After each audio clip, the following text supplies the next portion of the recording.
Selamat sejahtera, nama saya Chin Yong Shun dari Kumpulan 4. Dalam Kumpulan 4 terdapat beberapa lagi ahli kumpulan iaitu Low Wei Chin, Chua Ziong, Jason Chung, Jaya Lakshmi, Hemalatha dan Wun Cheng Ming. Dalam video ini kami akan membuat ulasan tentang filem Mongol dari tahun 2007. Filem ini menceritakan tentang latar belakang Genghis Khan dan bagaimana dia menyatukan orang Mongol dengan usaha sendiri. Selain itu, filem ini juga telah menunjukkan beberapa ciri-ciri yang penting untuk membangunkan sesuatu tamadun dan juga sebab-sebab yang boleh merosotkan tamadun. Dalam filem ini kita dapat tahu bahawa Genghis Khan adalah seorang anak kepada ketua Puak Mongol yang bernama Yasuge Khan. Genghis Khan kehilangan bapaknya pada usia yang sangat muda ketika dia masih kanak-kanak.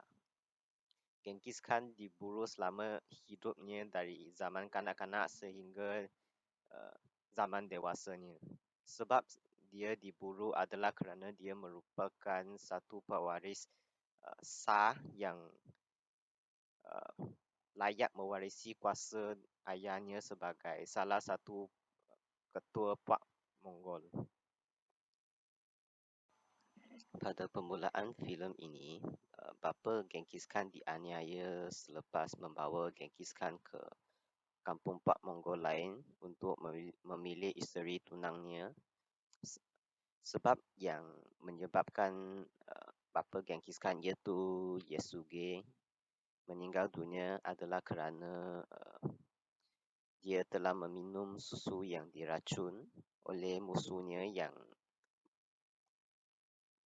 membencikan mereka.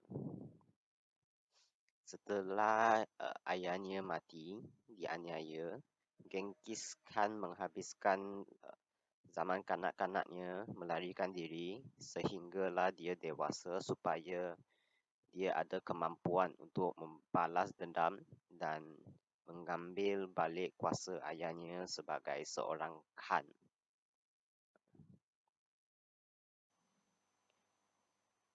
Beberapa tahun kemudian, Genghis Khan telah menjadi seorang lelaki dewasa dan dia membuat keputusan untuk mencari isteri tunangnya demi menjalani majlis perkahwinannya secepat mungkin. Setelah dia mendapat cari isteri tunangnya, dia terus menjalani majlis perkahwinannya. Tetapi pada malam yang sama, isterinya telah diculik oleh orang Mekik, iaitu salah satu musuh ayahnya, dan mereka berjanji untuk membalas dendam terhadap ayah Genghis Khan dengan menculik isteri anak-anaknya pada masa yang akan datang. Genghis Khan mencari bantuan untuk menyelamatkan isterinya dan dia meminta bantuan daripada salah satu sahabat karibnya iaitu Jamuka. Tetapi Jamuka tidak ingin mencampur tangan dalam masalah ini kerana dia tidak ingin memulakan salah satu peperangan yang besar dengan orang Mekik demi cuma untuk menyelamatkan isteri Genghis Khan sahaja. Tetapi dia berjanji akan menyelamatkan isterinya 1 tahun kemudian. 1 tahun kemudian, Jamuka menepati janjinya terhadap Genghis di mana dia akan menyelamatkan isterinya. Tetapi selepas Jamuka menyelamatkan isteri Genghis, dia ingin meminta bantuan dari Genghis Khan supaya menjadi pembantunya dalam demi menguruskan hal peribadinya. Tetapi Genghis Khan menolak tawaran tersebut dan itu menyebabkan hubungan antara Jamuka dan Genghis Khan berpecah. Bukan sahaja itu, terdapat satu lagi insiden di mana pejuang Genghis Khan telah membunuh salah satu pejuang Jamuka secara tidak sengaja, dan ini telah memulakan perang antara Genghis dan orang Jamuka. Tetapi pada akhir filem ini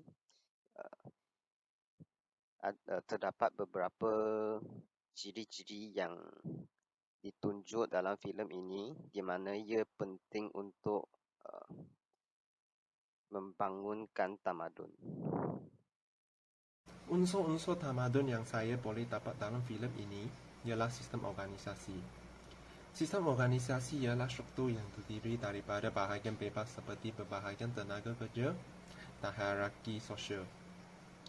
Suku Mongol diketuai oleh Khan, yang merupakan ketua dan memegang kuasa tertinggi, dan di bawah pimpinan Khan adalah pengikut dan hambanya. Sebagai contoh, bapa Temujin ialah Khan Esuge, dan Temujin akan menjadi Khan seterusnya daripada semua Mongol. Sementara itu, unsur-unsur tamadun yang muncul dalam filem ini ialah sistem bahasa. Sistem bahasa ialah sistem komunikasi yang membantu manusia menyampaikan maklumat. Dalam filem itu, orang Mongolia menggunakan bahasa Mongolia untuk berkomunikasi dengan orang lain. Kita juga boleh mengetahui bahawa mereka menggunakan bahasa Cina untuk berkomunikasi dengan orang Tangut Kingdom. Unsur-unsur tamadun seterusnya ialah adat rezam. Adat rezam adalah kebiasaan sesuatu kaum. Undang-undang pada masa itu tidak bertulis dan diturunkan dari generasi ke generasi. Oleh itu, mereka mematuhi adat sebagai undang-undang. Sebagai contoh, lelaki dewasa di Mongolia tidak boleh membunuh wanita dan kanak-kanak. Dan contoh dari filem adalah Takutai ingin menghapuskan Temujin selepas kematian Khan Esuge, tetapi mereka tidak adat menghapuskan Temujin kerana adat tersebut yang melarangnya. Bukan itu sahaja, unsur ketamadunan yang saya dapat dalam filem ini adalah kemajuan sains dan teknologi. Pada masa itu, kemajuan sains dan teknologi berkembang pesat kerana sifat kompetitif. Mongol telah menunjukkan kemajuan mereka dalam bidang ini. Yang pertama ialah penggunaan roda. Orang Mongol menggunakan roda untuk berbagai tujuan seperti pengangkutan barang dan transportasi. Yang kedua ialah penciptaan dan penggunaan senjata. Bangsa Mongol maju dalam mencipta alat perang. Contohnya, orang Mongol berperang menggunakan alatan seperti busur dan anak panah, perisai, lembing, dan pedang. Ketiga, orang Mongol akan menukar pakaian mereka mengikut keadaan dan cuaca. Akhirnya, orang Mongol juga mempunyai tukang besi yang menempa alat atau senjata yang baru. Selamat sejahtera. Seterusnya saya akan menyampaikan unsur-unsur ketamadunan yang terdapat dalam filem Mongol ini. Unsur pertama yang saya akan sampaikan ialah sistem sosial. Dalam filem tersebut, sistem sosial orang Mongol yang mementingkan diri sendiri telah ditunjukkan semasa golongan Genghis Khan bertukar minuman dengan golongan lain untuk menunjukkan tanda hormat. Kesan daripada peristiwa tersebut, bapa Genghis Khan telah diracun oleh golongan tersebut dan akhirnya meninggal dunia. Selain itu, unsur ketamadunan sistem pemimpin juga ditunjukkan dalam filem tersebut. Hal ini kerana golongan-golongan orang Mongol telah mengamalkan sistem keturunan takhta. Tidak mengamalkan sistem keturunan takhta. Golongan-golongan orang Mongol dalam tamadun tersebut memilih ketua mereka dengan cara membandingkan kekuatan. Oleh itu, pemimpin yang paling berkuasa atau yang paling kuat akan menjadi pemimpin golongan. Di samping itu, unsur ketamadunan sistem perkahwinan juga disampaikan dalam filem tersebut. Sistem perkahwinan orang Mongol pada masa tersebut mengamalkan pernikahan awal. Hal ini telah ditunjukkan oleh Genghis Khan semasa dia memilih tunangnya pada umur yang kecil lagi. Akhir sekali, sistem nomad ialah unsur terakhir yang telah dijumpa dalam filem tersebut. Dalam filem ini, orang Mongol menjalani cara hidup nomad. Pada masa tamadun tersebut, golongan tidak mengekalkan penempatan di sesuatu tempat.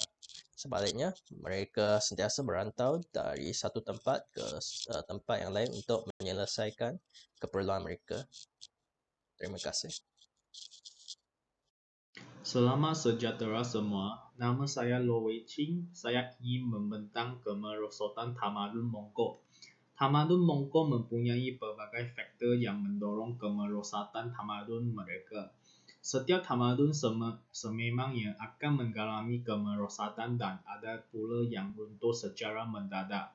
Faktor pertama ialah memilih jodoh dari usia kecil. Dalam tamadun ini, keluarga akan menasihati anak-anak lelaki untuk mencari jodohnya dalam usia yang kecil dan mereka tidak mempunyai pemikiran yang matang. Pemikiran yang tidak luas dan matang akan menyebabkan kemerosotan dalam tamadun ini kerana keluarga mereka tidak mengajak anak untuk berdikari dan memikir dari zon mereka malah menggaruhkan pemikiran mereka. Kanak-kanak perempuan tidak mempunyai hak untuk memilih pasangan hidup mereka. Oleh itu, mereka harus berdebat tentang siapa yang memilih mereka pada usia awal yang pada pendapat saya, tidak sepatutnya didera seperti itu yang boleh menyebabkan mereka terperangkap dalam meneliti sekeliling. Sebagai contoh dalam filem ini, Isugai membawa anak lelakinya untuk mencari jodoh dan menggaruk pemikiran cara untuk dia memilih jodohnya di kawasan sebelah mereka. Pada masa itu, Pulau Mongolia tidak bersatu dan satu-satunya cara untuk membentuk sekutu adalah dengan menetapkan perkahwinan antara anak-anak pemerintah individu. Faktor yang kedua ialah mempercayai masalah yang timbul boleh diselesaikan melalui peperangan. Peperangan itu adalah hak yang penting untuk menentukan kelangsungan hidup atau memusnahkan negara musuh. Tetap setiap jenis peperangan itu diselidiki terlebih dahulu maklumatnya. Perang juga boleh dianggap sebagai sekalian manusia bahawa ia lada merupakan satu perbalahan yang melibatkan penggunaan senjata sehingga mampu mengancam umat manusia. Peperangan adalah perkara yang tidak baik kerana ia melibatkan membunuh atau mencederakan orang dengan sengaja dan ini adalah kesalahan asas. Penyalahgunaan hak asasi manusia mangsa sebagai contoh, Isugai korban dalam peperangan dan kini anaknya juga dicuba bunuh oleh kawasan musuh mereka untuk mempunyai kuasa. Faktor yang ketiga ialah kehidupan hamba. Seorang hamba adalah individu yang telah dipaksa bekerja bertentang dengan kehendaknya. Dia diperlakukan seperti harta peribadi tuan atau pemiliknya dan dia boleh dibeli dan dijual seperti barang lain. Sebagai contoh dalam filem, Genghis terpaksa berdepan dengan kekejaman hidup di Mongolia Steppe. Genghis dibesarkan dengan memburu dan mencari makanan untuk terus hidup. Dan sebagai seorang remaja, dia mungkin telah membunuh saudara dirinya sendiri dalam petikan mengenai makanan.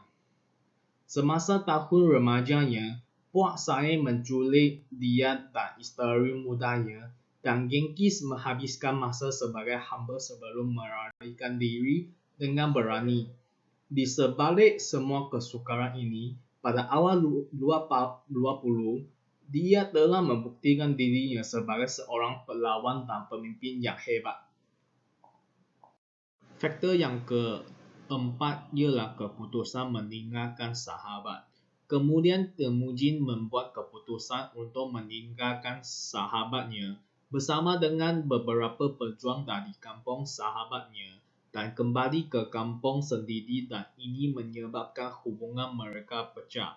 Setelah hubungan mereka hancur, mereka mula menjadi musuh setelah salah satu pejuang, Temujin, terbunuh pejuang Jamuka secara tidak sengaja, dan tindakan tersebut memulakan sebuah peperangan antara mereka. Faktor yang kelima ialah sistem politik. Tamadun ini juga harus menggalakkan sistem politik tersendiri, seperti mana filem ini menunjukkan setiap tamadun hendak mempunyai ketua untuk mengketuai rakyat. Sebagai contoh, setiap orang perlu memain watak tersendiri dalam sesebuah komuniti dan dalam setiap kumpulan. Sebelum orang Mongol disatukan oleh Genghis Khan, setiap kumpulan dan kampung orang Mongol perlu diketua oleh seorang Khan sebagai ketua untuk memastikan ketua itu melindungi rakyatnya dari ancaman musuh dari luar.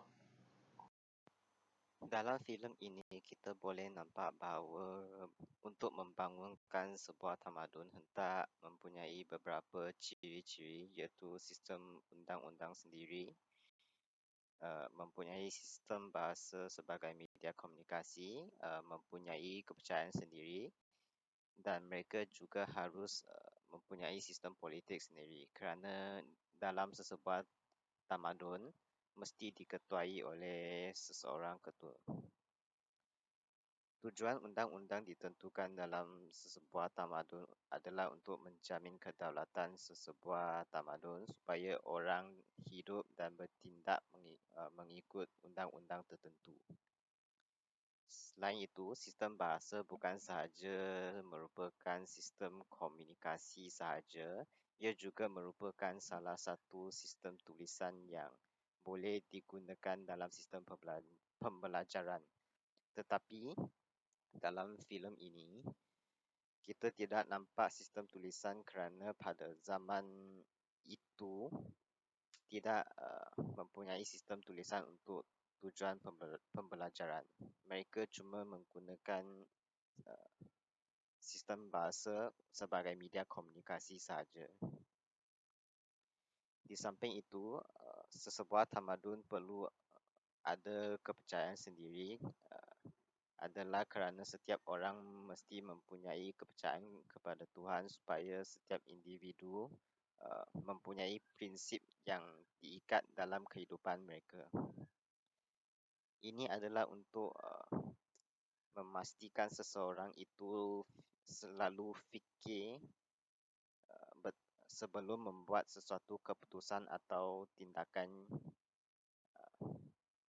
yang diikat pada hidup seseorang itu. Akhir sekali adalah sistem politik. Tanpa sebuah sistem politik, satu tamadun bukan sahaja tidak akan berkembang, malah mudah dipecahkan oleh ancaman luar. Seperti kita dapat nampak dalam filem, setiap kumpulan Mongol mesti diketuai oleh seorang Khan. Ini penting kerana tanpa dalam satu kumpulan yang tidak mempunyai ketua, kumpulan itu tidak ada satu arah yang tertentu dalam perkembangan mereka. Mereka akan bertindak sesuka hati, dan ini tidak membantu dalam perkembangan sesebuah tamadun. Selain itu, sistem politik juga digunakan untuk menyatukan bangsa atau menyatukan pelbagai kumpulan bersama supaya mereka dapat membangun dengan cepat.